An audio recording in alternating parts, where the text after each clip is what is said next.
அந்நியாருக்கும் எங்களுக்கும் பிரச்சனை கிடையாது. அந்நியார் அந்நியார் நான் உறுப்பினர் பிரேமலதா விஜயகாந்த் மேடம், நாங்களும் எங்களுக்கும் விஜயகாந்த் சார் ரொம்ப பிடிக்கும். இதே சட்டசபையில எந்த மாதிரி குரல் கொடுத்தாரு எங்களுக்கும் தெரியும். ரவுத்திரம் பழகுன்னு பாரதி சொல்லியிருக்காரு, ஒரு தவறோ ஒரு உண்மை இல்லைன்னா மட்டும்தான் நாங்க எந்திரிக்கிறோம். இதே பரமக்குடி எம்எல்ஏ அவர்கள் தொகுதி சார்ந்து பேசினாரு.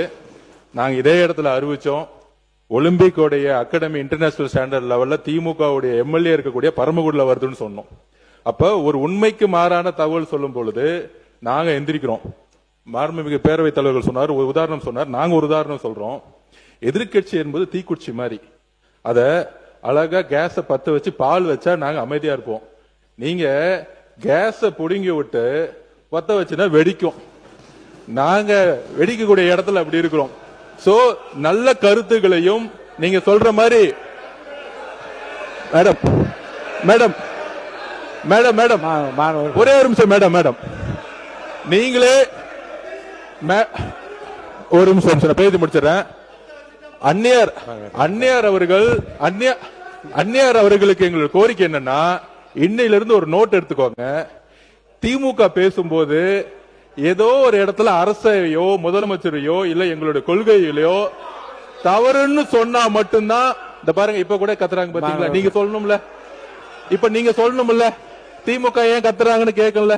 என்ன மட்டும் நீங்க சொன்னீங்கன்னா அது ஏதோ எனக்கு எதிராக ஒரு பிரச்சாரம் தெரியுது. நீங்க உங்களுக்குள்ள பேசிக்கலாம், இங்க பார்த்து சொல்லுங்க. இல்ல அந்நியார் எப்பயுமே எங்களுக்கு நல்ல பழக்கம்.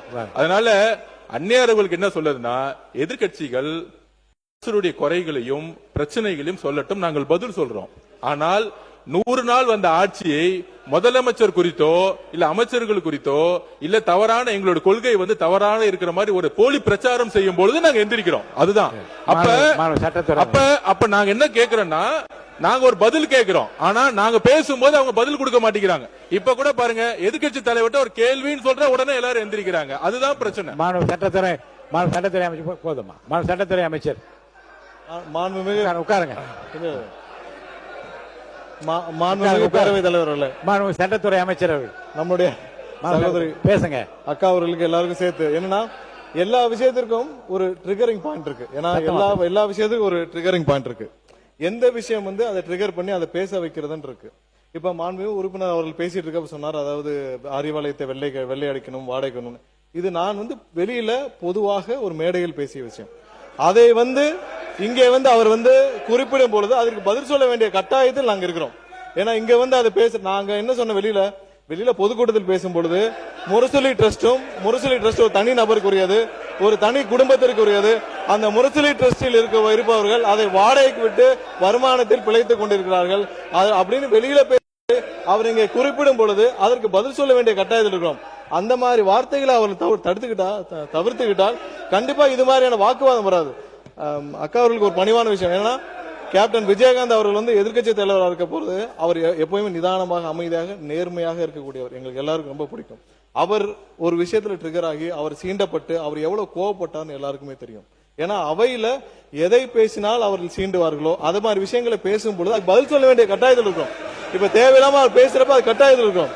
ஏனால் அமைதியாக இருந்த கேப்டன் அவர்கள் கோவப்பட்டு அவர் எந்திரிச்சு நின்று அவர் அன்னைக்கு பேசினது அன்னைக்கு இருக்கிற உலகமே பார்த்துச்சு. ஏன் அவரை சாதாரண பேசல, அன்னைக்கு யாரோ சீண்டும் ஒரு வார்த்தைகளை அவர் குறித்து பேசுற பொழுது அவரையும் மீறி அவர் கோவப்பட்டார்.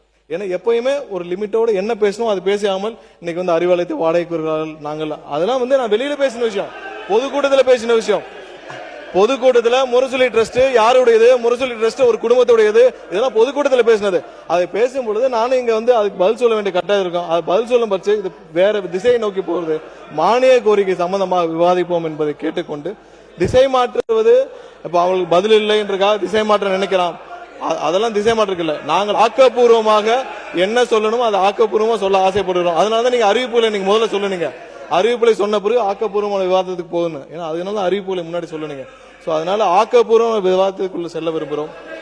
எதற்கும் யாருக்கும் பயந்து